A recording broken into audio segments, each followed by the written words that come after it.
this lecture today is first to try to explain why and how council housing became such a popular, politically acceptable form of tenure, seen as the answer to the housing problem.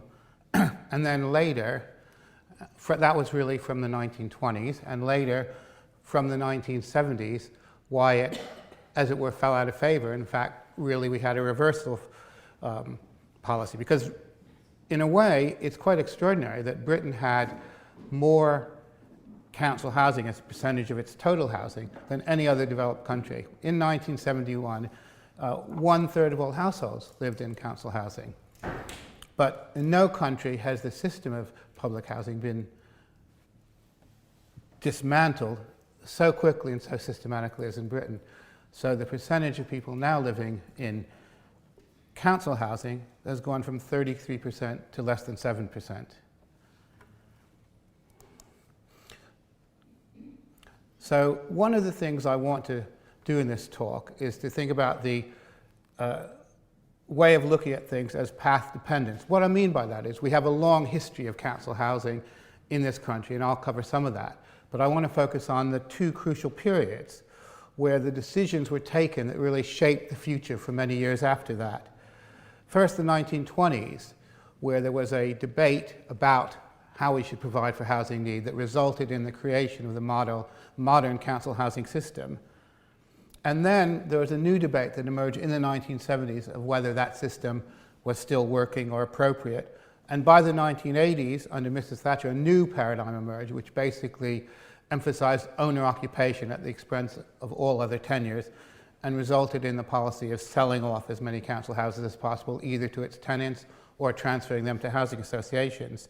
And I suppose at the end we want to raise the question, really, have we reached another turning point where our new paradigm also hasn't really been successful in solving our housing problems?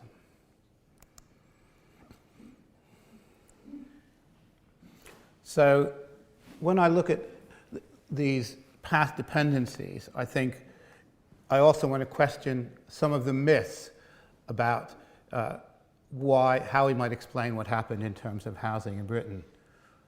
So traditionally, when we think about why council housing was started, there's a kind of belief that this was something that was inevitable given the very bad housing conditions in the 19th century in terms of the way most people lived, especially working class tenants, a growing sense that the government had to take social responsibility for poor conditions in housing in other areas, and a particular problem of a wartime shortage of housing. And again, there's a kind of conventional wisdom that by the time we reached the point where we started selling council houses, everyone wanted to be owner-occupiers. Council housing had become too expensive, and it was now seen as poorly designed with unpopular council estates that people didn't want to live on. And so I'd like to just start by questioning these myths, because I think they don't really allow enough of what we'd call history contingent factors. It didn't have to work out that way. I don't think we should look at anything as inevitable. So in terms of the original idea, why did we have council housing? Well, it may be that there was a recognition of the need to do something about bad housing conditions, but we had reports and concerns about bad housing conditions in Britain for many years, for nearly 100 years before we decided to intervene in the housing market. And again, it was true that events were precipitated by World War I, but that doesn't explain why in Britain, as opposed to most other countries, the consensus that we should intervene and build social housing for rent continued for 50 years. And I think particularly what the myth doesn't encompass is that a lot of these changes weren't just a passive result of observation events, but active participation by council tenants and other political actors in changing, as it were, the reality of how housing both was perceived and how it's going to be delivered. And I think, again, there are a number of myths, I think, in terms of selling council housing. One of them I might call is the architectural fallacy, that basically it's the design of houses that determines how they're going to be used, and that council housing was inherently badly designed high-rise flats that were unsuitable for families and had broken down lifts and rubbish in the corridors. Now, the reality is most council housing were not high-rise tower blocks, and this view became, I think, much more powerful than the reality. It's also true that owner occupation had many other reasons other than the desire of people to leave council housing why it started to rise, and it was already, before we started selling council housing, rising quickly. And again, I think the interesting myth is whether in the end it was an economic benefit to the government to sell council housing, as was argued at the time, because what we now have is a system where housing benefit has risen to a much higher level than the original subsidies to building council housing were, and it's something where, in a sense, it will continue to rise as long as housing costs continue to go up, and it produces tremendous strain now, both on government finances and on tenants who are being squeezed out in terms of how much they will be given for housing benefit. So I think there's a broader approach that's needed. One is, as I was trying to say, bring in political economy. It's not just about social policy, it's not just about politics, but it's a combination of a number of these factors. I think one of the key things that I want to stress in this talk is the relationship between tenures. We can't really explain what happened to council housing, why it became such a dominant and important form of tenure, unless we look at what happened to the private rented sector, and we can't really explain what happened later without looking at owner occupation. And the other thing I think isn't included enough in this conversation is the key role that housing finance plays in all this, the way that housing is financed, both the building of housing and subsidizing housing and mortgages for housing. And this, in many ways, played a very decisive role in these developments, and one which often isn't as explicit or as well known as it should be. I mean, I think there's also a broader economic and social context for all these developments. And I think also, again, we don't look enough at the actual experience and aspiration of tenants, landlords, and homeowners and what they actually experienced and want. So just to take a very broad overview of what happened in the last 100 years, I think I'm going to talk about the first trend initially, but there are three dramatic trends you can notice from this. First of all, if you look at the red, private renting was absolutely the dominant form of tenure in Britain before World War I, and no one had any real expectations that that would change. That was how it had been for hundreds of years, well, certainly since urbanization began. Private renting rapidly declined in the century, and so in a way, what people were predicting, certainly in the 1970s, that private renting would completely disappear as a tenure by this 21st century. Meanwhile, we saw a rather sharp increase in council housing, which I'll talk about, between essentially the 30s and the 70s, and we had a gradual but then increasing growth in owner occupation for the second half of the century, essentially. So I want to talk in terms about these three different trends, really. I think the first and most important thing to say is to really think about private renting, because as a dominant tender, this really, I think, there was a tenure which had so many problems for the people living it, generally. And I think this is Edwardian London, two different views. The contrast between rich and poor in Edwardian Britain was immense, and it was particularly immense in terms of both land ownership and housing. So we still had vast areas of very bad back-to-back housing with no sanitation, and we also had a situation where tenants really had no rights. The majority of tenants actually were forced to move every year when the rents were renegotiated, normally on St. George's Day, and they had very little redress to do anything about the bad conditions, and very little redress if, for any reason, they were unemployed or got behind on the rent.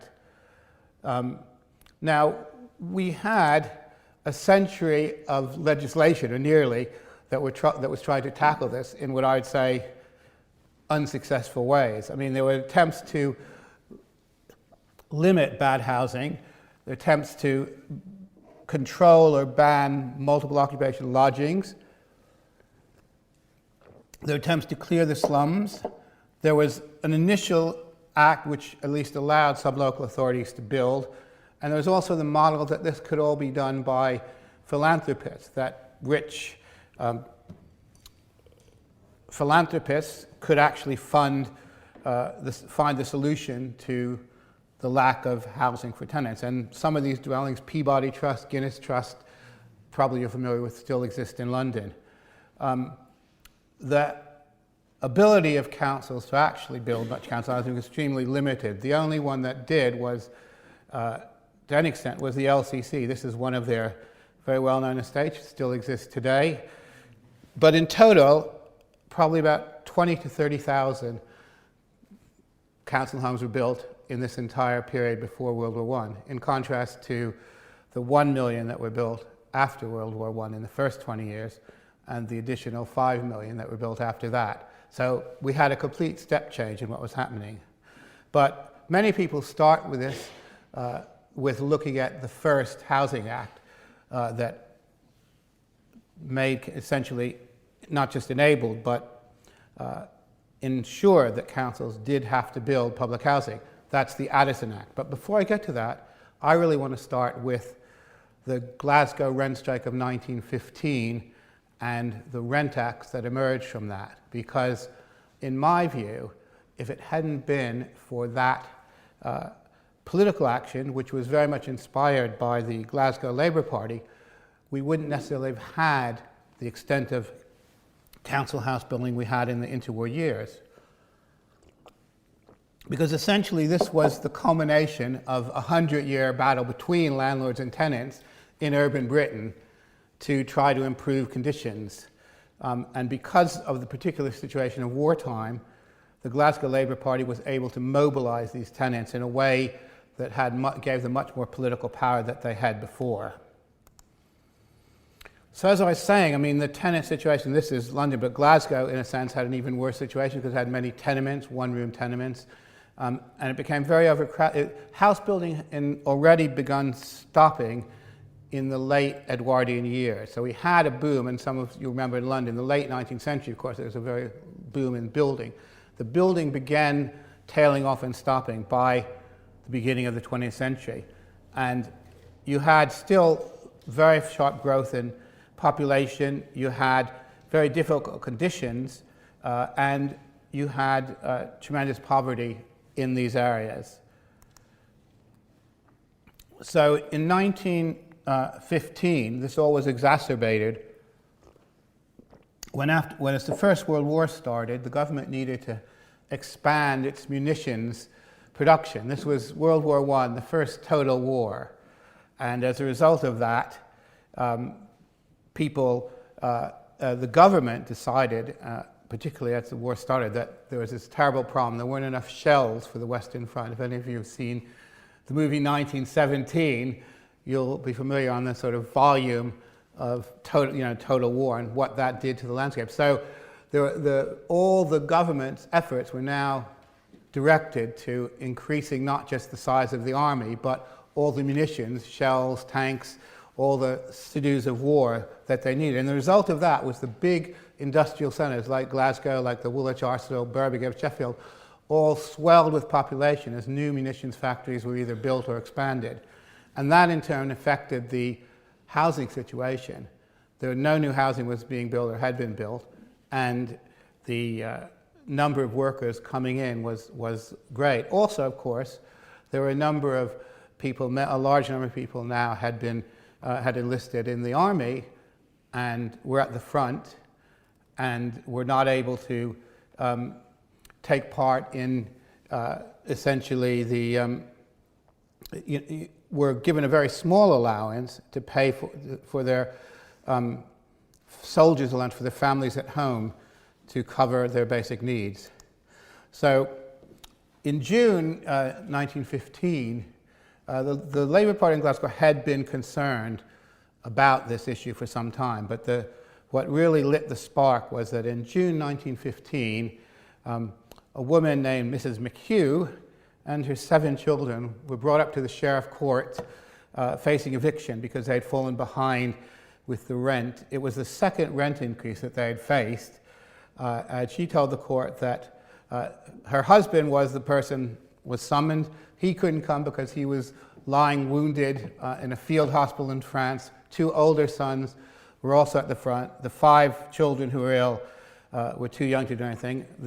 Her husband's union offered to pay the rent, but she was ordered to be evicted in 48 hours. Now, this was something that happened every day to tenants in Glasgow, but because of the war and because the Labour Party, the Independent Labour Party as it was then, was making an issue of it, this sparked a huge controversy and rebellion. And so some of the signs, if you can see up here, my father is fighting in France, we are fighting the Huns at home. So this is very much framed in the idea that landlords were the Huns, who were the barbarians who were also attacking the good British soldiers and British working men. And that was a very effective plea. And as you can see, children came out, but not only that, this was a mobilization in some ways quite unique of women activists. So basically, the Glasgow Women's Housing Association, which was essentially a branch of the ILP, organized rent strikes where tenants would withhold any increases. The landlords were very organized. They really thought this had been an opportunity to take advantage of the war and raise the rents.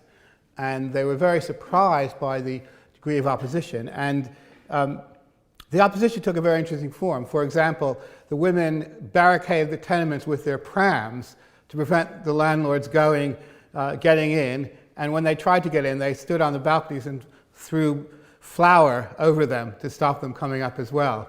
So they had sort of developed their own activism. And the very large group of tenants who were on strike were called Mrs. Barber's Army. That's because the organizers of this were some very politically active women, many of whom had been active in the suffragette movement before this, like Helen Crawford on the right, who later became a leading peace activist and indeed eventually joined the Communist Party. Mary Barber, who was kind of the symbol of the tenants movement and led the demonstrations, also became an active Labour councillor, as did Agnes Dolan, who was the other leading woman organiser, who also later married Patrick Dolan, who became the Lord Provost of Glasgow. But it was, in a way, a new kind of struggle, which we hadn't really seen before, where women, for the first time, because they were the householders and the men were either at the front, at factories, took an active role. And within 6 months, something like 20 or 30,000 tenants were on strike, which was, for some of the districts, a very substantial number. But it wasn't just the number, it was the political mobilization that was worrying the government. So this is the kind of shell factories that we're talking about. That's a visit by the king to boost morale for people to make more shells to guard the Western Front. But the crucial event here really was when the workers in a number of the munitions plants decided to join the women strikers and go on demonstrations to the sheriff's court to try to block this taking place. And that very much brought the attention of this guy, David Lloyd George, who at that time was the Minister of Munitions, who really was trying very much for various means to up the rate of production, and really, at his urging, the government decided to introduce national rent control in 1915. But what's interesting is this was never repealed in Britain until 1970s, very different from many other countries. And why was that? I think the difference is the landlords had really lost their political power in the interwar period. Both middle class and working class tenants didn't really want to get rent control ended. The initial idea after the war was the landlords could raise their rents 40% if they did repairs, but there was no means of enforcing that they would do the repairs. So after one of the conservative ministers of health, who's in charge of housing, was defeated at a by-election, even the conservatives decided that completely opposing rent control was a bad idea. And additionally, I mean, the landlords were put under the cosh because slums, when slum clearance became widespread, legislation said that if houses were declared unfit for human habitation and vast areas were so designated, the only compensation landlords would get was the site value. Their houses were not worth anything if they're unfit for human habitation. So investment in new building of housing, particularly rented housing for working class people, really stopped. Additionally, I think the economics of how you financed housing changed. Before the war, landlords actually and small investors and small building societies were kind of the same people. In local areas, people thought safe as houses, put your money in houses if you were middle class. After the war, there are many less risky investments, particularly because of the huge cost of the war. The government had to borrow billions and billions of pounds and had to offer 4% and then 5% interest, which was as good or a higher return than you would get trying to own and then let out a house, and it was a kind of much safer investment. So the whole economics of how landlords could be funded changed completely. And it's important that the Rent Act also limited mortgages, so it also prevented mortgage rates from going up. So again, that made it difficult for the mortgage lenders who wanted to offer higher returns were not allowed to. So I think the political consensus emerged, and even through various inquiries in the 30s, that private renting could not provide adequate working class housing, and so that the state, one way or another, did have to do something. But I think this is absolutely crucial in explaining why in Britain this view carried on, whereas in most countries this was seen as just a wartime emergency. So looking at how that was in the end interpreted, in the 1920s we had three different models of how to create state housing to tackle a housing shortage. One liberal, one conservative, and one Labour. So these are the first two. Christopher Addison, the Liberal Minister of Health in the coalition government, produced the Addison Act of 1919, which was what's in a sense the beginning of council housing. Neville Chamberlain, who became the Minister of Housing in 1923, is called the Minister of Health. Health now, because of the idea that this was all a public health problem, incorporated housing, and even up until Nye Bevan it was still the Ministry of Health.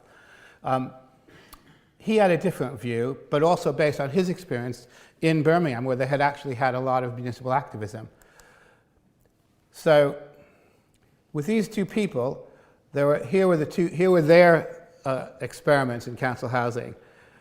The Addison Act, 1919, was a crash program to replace the housing that essentially was felt hadn't been built during the war. 500,000 homes in 3 years, with a system where the Treasury basically was going to subsidize everything above a small amount contributed by local authorities. And then the program was supposed to end when they'd done that. The problem was, and it was also the first time we had the design standards for council housing, Tudor Walters, which was quite important. And we see many of the examples of that housing today. The problem was that there was no cost control, and this turned out to be a period of vast post-war inflation. The price of a house and the price of building a house tripled in 2 years, from the reasonable total of £300 a house to the shocking total of £1,000 a house. And as a result of the government austerity cuts, in fact the first big austerity program in Britain was the Geddes Act of 1922. One of the consequences of that was this program was completely scrapped. The Conservatives came in 1923, and Neville Chamberlain's idea was we should subsidize private builders to build these missing houses. And so he created a system where councils could give subsidies to private builders to build either to rent or to buy. And the councils were not allowed to build unless they could show that the private builders were not meeting the demand for housing. But under this system, very few private rented working class houses were built, as I was explaining why. So I think the real architect of council housing was this guy, John Wheatley, who was both the leader of the Glasgow Labour Party during the rent strike and the first Labour Minister of Housing. And clearly his strategy was very explicit. It wasn't that by mistake rent control was introduced and people stopped building private rent houses. It was very much the explicit policy of the Labour Party then that we don't want private rented housing, it doesn't work, so if we can show that it's not going to continue, that will give the case for building council housing. And he had a very ambitious program which really transformed the idea of what council housing should be. So in Wheatley's Act, he aimed at building 2.5 million council houses, as opposed to the 30,000 that had built for the entire previous period before the war.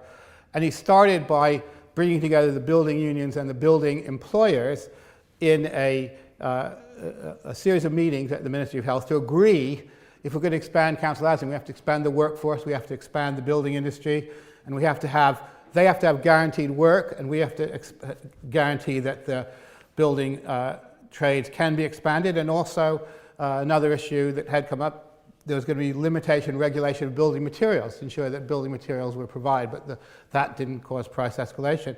And Wheatley again negotiated with the local authorities to create a subsidy system which created incentives for local authorities to build.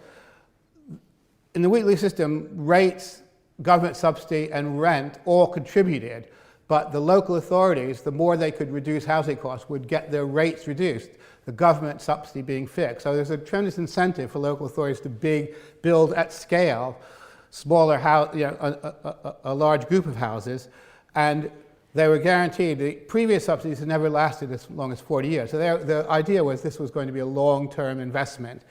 And Wheatley wanted a 15-year housing program, which built up from the current total of building, which had been about 80,000 to 225,000 council houses per year. Now that's a higher total than was ever achieved in Britain in the post-war years as well. And indeed, it's a higher total than the total amount of public and private housing we built in the UK in the last 20 years. So it's a very ambitious program. Now, it was derailed to some extent by the Depression in the middle 30s, but it certainly laid the framework for a huge expansion of council housing. And under Wheatley and other acts, we still had 1 million council houses built between the wars. And indeed, on a very large scale, that's the Becontree estate, Dagenham, 25,000 homes, 100,000 people, that was built in this period. Similar estates, Withamshaw and Manchester, other bits of London were built, but they're also built to a high quality. This is a street scene in Becontree. These were what were called the Tudor Walter houses. They were terraced or semi-detached, 3-bedroom houses with, again, this kind of sanitation, lavatories, kitchens, heating that wasn't existing in most housing that people were living in at the time. Very popular, still are. Majority of them have actually been sold in estates like this. But the other issue was what to do about slum clearance and slum housing. And there, the issue was that even these houses with subsidy were not that affordable for people who are right at the bottom. And this is a continuing issue in the history of council housing. One of the things about this type of council housing, we think back how council housing was created in the 30s, was it was very much an aspirational tenure. People really wanted to move from private rented housing to this sort of housing. They were very proud when they were able to. And it was a mixed tenure. It was something where middle-class people, skilled working-class people, all wanted to move to this. And it was a much different condition. So people were actually inspected by representatives of the council to see if their standards were up to coming into council housing. The housewives were visited to check that they kept their house clean enough. And after they arrived, the rent collectors also went around and made sure everyone had a nice front garden. So very much paternalistic, but very much kind of preserved the idea that council housing was something special and that people had to be deserving to get it. So this did create an issue when councils felt the wrong sort of people might be coming in. So this is a letter to new tenants from who are about to be rehoused from slum clearance estates in Bristol, which is trying to explain that you have lived among vermin, but there'll be no excuse now if you don't keep your house neat and tidy.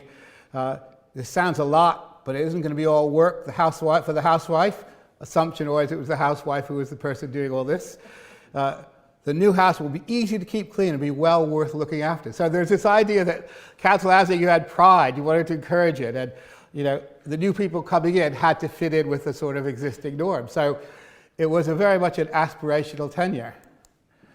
And indeed, in the post-war, if anything, after World War II, this belief that council housing was the solution to the housing problem got stronger. Of course, in the war, we had 500,000 homes damaged or destroyed as well. So the housing shortage, as well as no house being built, so the housing shortage was even greater. I mean, the Blitz, mainly in London, but many other large cities were affected as well. So, as we know, this was when the idea of the welfare state was created. The Beveridge Report, 1942, identified 5 giants that now the new welfare state, the cradle and the grave, should tackle. Want, idleness, ignorance, illness, and squalor. Squalor being people still living in slums, of which there were still many there. And so as a result of that, the priority of the Labour government, when all these were legislation, different legislation was passed, as you can see, for all of those: education, national insurance, the NHS, right to full employment. But the Labour government's priority actually was, in 1945, to build more council housing. And Nye Bevan, who's the Minister of Housing, very much, that was his goal. Of course, he also had a few other things on his plate, like creating the National Health Service as well. But it was definitely the drive of the Labour government. This is what they're going to do. And indeed, they were going to do it without involvement in the private sector. What's interesting in this period to me is that the Conservatives, Harold Macmillan being the Conservative housing minister, embraced the same goal. They also saw the need for the public sector to intervene to abolish the housing shortage and abolish the slums.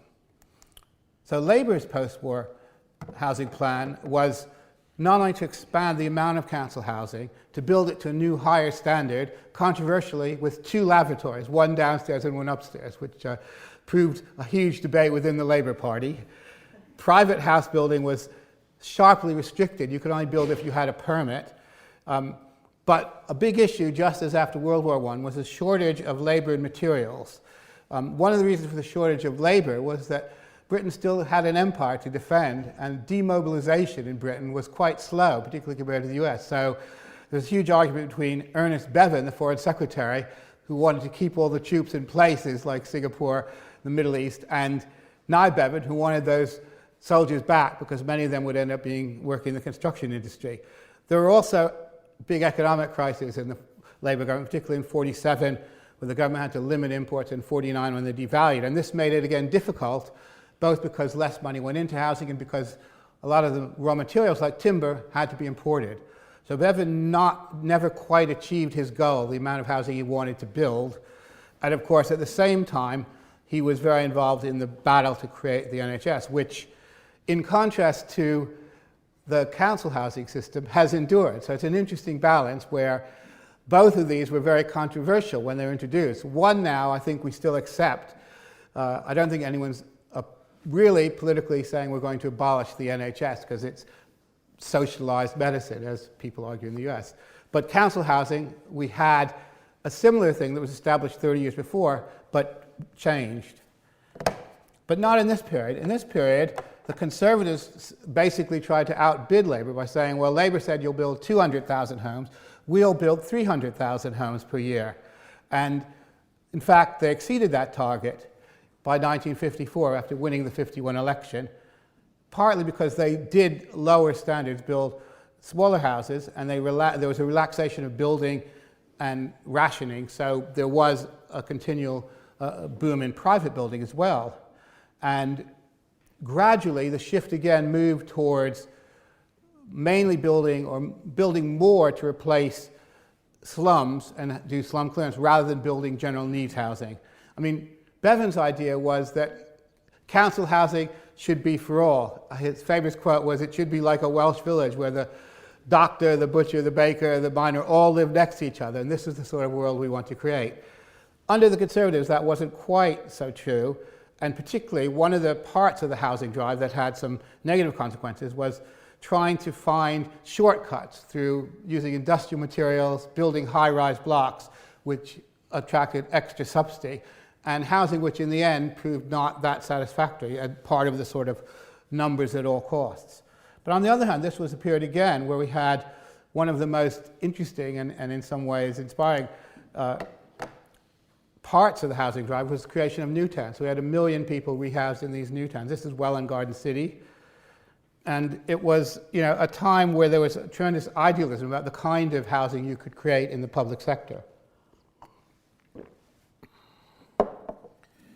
So now just to review what this meant. So I'm going to put these graphs up several times. This time, let's just look at the first half of the graph, the period from the 1940s to the 1960s.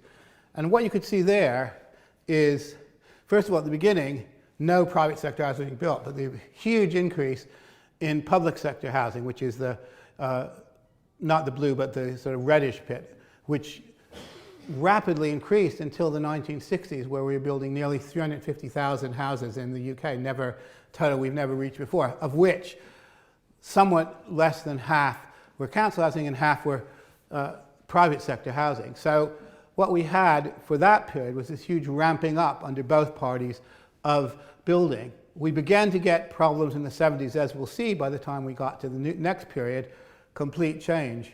There was no council housing built after the right to buy, and as you can see, the private sector did not take up the slack. But now what I'd like to go on to, we've talked about how private renting, really the decline of private renting was the key to understanding why there was a political consensus on building more council housing. Now what I want to talk about is the consensus that emerged about owner occupation and how that happened, because I think we too much assume that, again, it's a given that we all wanted to be owner occupiers and that this is the natural state of affairs of everyone in Britain forever. And I think you need to go back a bit of history to question that. So the first time really owner occupation became an important factor in British housing was the 1930s. And it wasn't something which a government was particularly promoting. It was the result of various decisions by the private sector. I mean, we had a suburban ideal that people wanted to live in cottages, not in big cities. They wanted their house, not a flat. But that didn't necessarily imply anything about what the tenure of that should be. And indeed, council housing also aspired to, as we saw, guard cities itself. But in the 30s, we had really the unexpected growth of owner occupation, particularly among middle-class people in London. And why was that?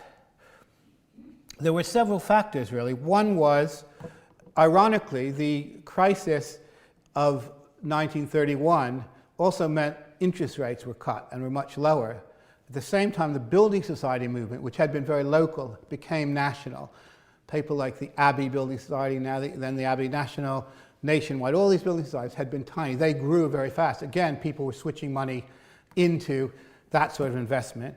And at the same time, speculative builders were now emerging who wanted to build large housing estates in the outskirts of the city, particularly, as we said, Metroland being the name for the new estates built places like Amersham and Chesham, where the metropolitan line stretched out into the countryside now. And with the Depression, actually, house prices again started dropping. So again, house prices dropped to around £250–300. Mortgages were very low, and so there were, deposits were dropped as well. So finance was really the key to this initial growth of owner occupation in the 1930s. And here's an ad for the Abbey Road, London's largest building society, and they were all kind of, again, housing associations which had been dispersed, particularly among working class communities in the north, now became concentrated in the larger ones in London. So what was the Conservative attitude? Well, in 1946, Anthony Eden, replying to Labour's policy, did stake out the Conservative position that the ownership of property is not a crime, but a reward, a right, and a responsibility that must be shared equitably among all citizens. But there wasn't much practical proposals within that. That was a sort of aspiration. The preconditions for the growth of owner occupation were really something that only happened in the 60s. And what was that? A consumer society where people wanted to have somewhere where they could display their material possessions, but also higher incomes. For the first time, we started in the 50s and 60s to get substantial growth of real incomes for working class as well as middle class people. And I think one of the key things, really important, was the attitude to borrowing. So people might have wanted to be owner occupiers, but many people were not sure they wanted to get a big debt, a mortgage debt. the generation who grew up in the Depression. And what we had then was both a change in attitudes and a huge expansion of the availability of credit, both credit cards and mortgages.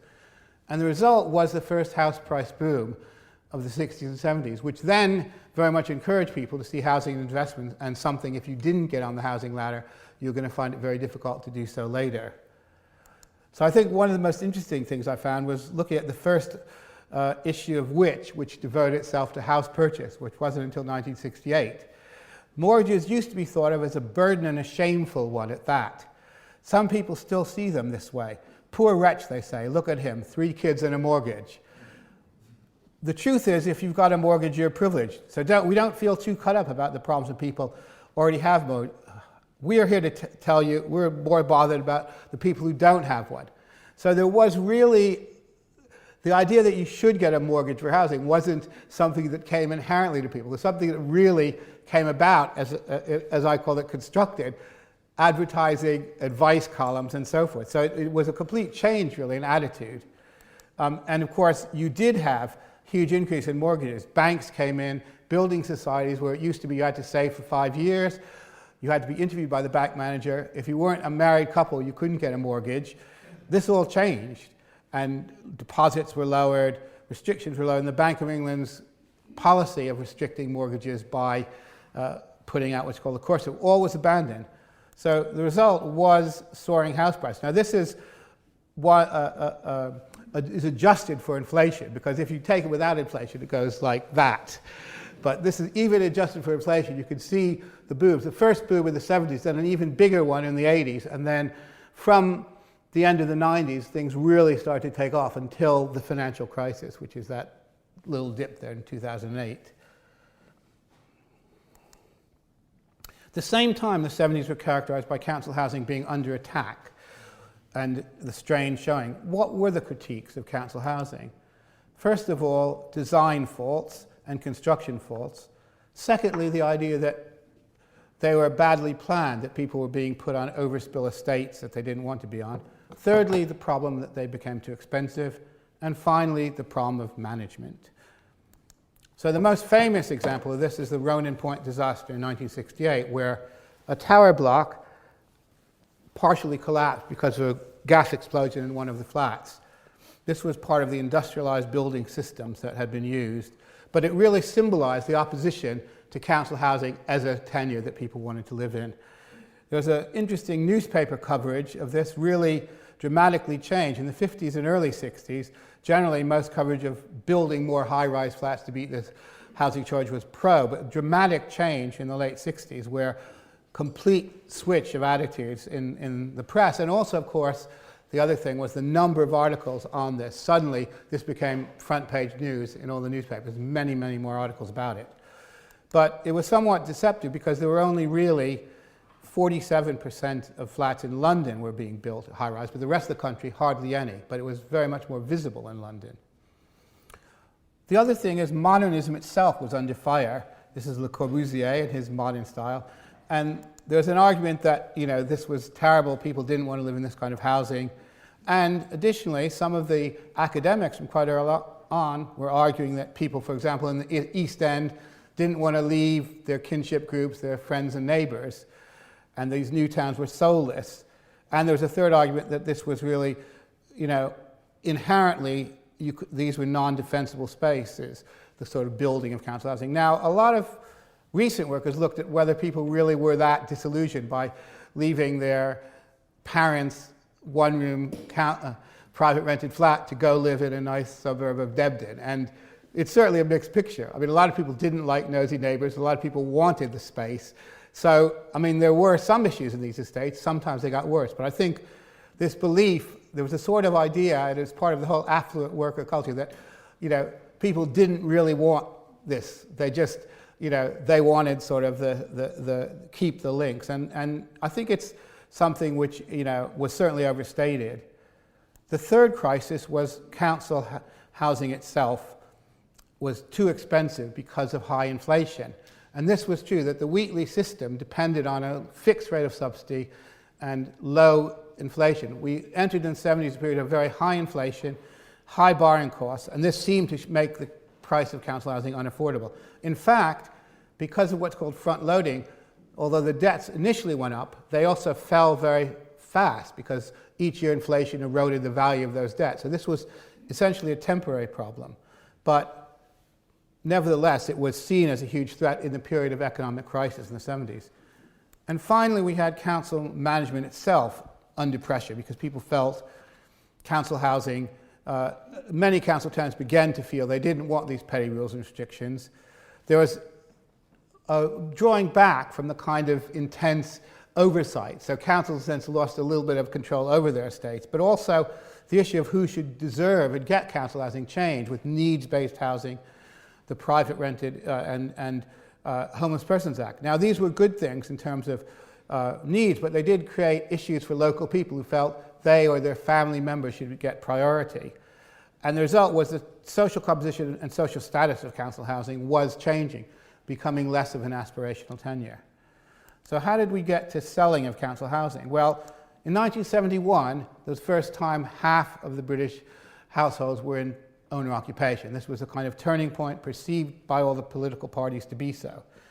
And both Mrs. Thatcher and the Conservatives and Harold Wilson and the Labour tried to think of what they should do. And council house sales was in both of their minds.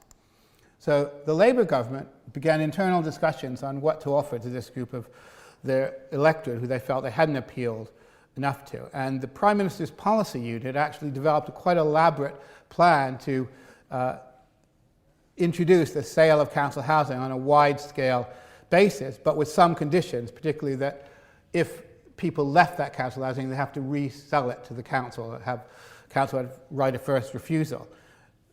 Although this seemed politically advantageous, Labour rejected this essentially because local authorities, local Labour authorities felt their role had been building council housing, and take that away from them would take their political base. The Conservatives were prepared to be even more dramatic. Peter Walker initially proposed, let's just give all council houses away. People paid for them through their rents, so why shouldn't they just have them? This was a bit radical even for Mrs. Thatcher, who in cabinet said, or in the shadow cabinet said, what would our people who struggle to buy their Waits homes after many years of saving say about that? But at that point, I mean, this is 74, the Conservatives had all sorts of ideas what to do about helping owner-occupiers. One thing which Mrs. Thatcher reluctantly agreed to was they announced in the 74 election they would freeze interest rates on private mortgages. So mortgages rates were going up to 11, 12%. They said, we'll guarantee anyone only has to pay 9%, which you can imagine an open-ended commitment, how expensive that actually would have been if they had ever done it. But by 1979, they'd focused on the idea of selling council houses as a central policy. That wasn't so much Mrs. Thatcher, but Michael Heseltine, who has a more centrist reputation. But this was his big idea. And again, this is the sort of, again, the justification. It was the bedrock of the new ideology of Thatcherism, of self-help. And it was a key pledge in the 1979 election victory. And in some ways, it was very successful in terms of its electoral success. All council tenants were given the right to buy, steep discounts, so it was incredibly advantageous, up to 50% off the valuation of the house, and draconian powers to take over any local councils who wouldn't agree to do this. So in a sense, it was the beginning of the end of autonomy of local government to some extent. Many other things followed in terms of central government control over local government. And the right to buy also abolished the system of rent control. Landlords now could evict pretty much at will under short-hold tenancies, and councils were actually forbidden from building any more council housing. This is because the Treasury saw this measure not just helping council tenants, but helping the government finances, which it absolutely did, because the receipts of council house sales, controversially, went straight to the Treasury for tax cuts, not back into the housing system. With no other housing being built, the bill for the government went down. So it both saved money and was politically popular, which is a rare combination in the age of austerity. But it wasn't just the Conservatives. Labour also carried on selling council houses. Indeed, as you can see, although they sold slightly more council houses under Labour, they actually received more capital receipts than the Conservatives had. So we really had a new political consensus that housing, the right to buy housing, was not anymore the same central provision of the state. And the new body that's supposed to do it was housing associations. Some of this funded by government grants, somewhat funded with mixed development with the private sector, and again, increasingly the idea that private developers could be forced to build subsidized housing by so-called Section 106 planning agreements. But this didn't really work that well. The bright red line is the amount of housing built under the various housing association and Section 106 agreements. And as you can see, it came nowhere near to the kind of volume, by a factor of 10, of the previous system. So what we really ended up with is owner occupation continuing to grow. And of course, should mention in terms of the housing finance system, owner occupation had more and more tax advantages. Schedule A, there was a system originally, Schedule A, a few of you may remember this, where owner occupation was taxed as if it was rental housing, which was quite a lot eventually. That was abolished, but mortgage interest tax relief was kept until 2000. But overall, looking at all the different subsidies, recent calculations suggested that owner occupation received about £110 billion a year in various kinds of tax subsidies and so forth, as opposed to now maybe $5 billion in council housing building and $15 billion in housing benefits. So there's enormous disparity in how we're subsidizing owner occupation and other tenures. But the question is, has this worked really? So although the right to buy did make more people, 2.5 more people owner occupiers, and it did cut government borrowing, and it was very politically popular in beginning the shift of working class voters from always voting Labour towards the Conservatives. But on the other hand, it did mean the social housing sector itself was very much changed into a sector where most people weren't working, were either older, disabled, single parents, where private housing building had not taken up the slack, so house price inflation, as we saw, increased, and those who couldn't get on the housing ladder faced higher costs and limited access. So what are the challenges we have now? It's a question, owner occupation peaked in the mid-2000s and is now back down to 63%, the amount it was just after the introduction of council house sales. And look at the next generation, the rate of ownership among young people under 40 is far lower than it was in past cohorts. Land is another huge problem in any further growth. And the idea that we could keep subsidizing owner occupation by giving more extra government help for deposits for first-time buyers hasn't really worked, because it's just pushed up house prices. And we haven't really done anything to get rid of the accumulated housing shortage, which is both cost but also a distributional problem. Private renting also hasn't really solved the housing crisis. The lack of security of tenure means it's the most unpopular tenancy. 92% of people in private renting would like to get out of it. 98% of people in owner occupation would like to stay in it, and something like 2/3 of people in council housing would like to stay in it. So private renting sector is not really doesn't seem to be the answer. And in fact, its increase was mainly driven by buy-to-let, small landlords, something which is now the government is running back on. And it still has the poorest conditions and least regulation. So what about council housing? The problem we have here now is it's no longer an aspirational tenure. People who are in the private rented sector, by and large, as opposed to 30 or 50 years ago, don't think the answer is getting into council housing. And indeed now many councils themselves would lack the capacity anymore to actually build at scale. Housing associations have some of that. But also, in a sense, we now have cheaper interest rates, so we could subsidize more housing.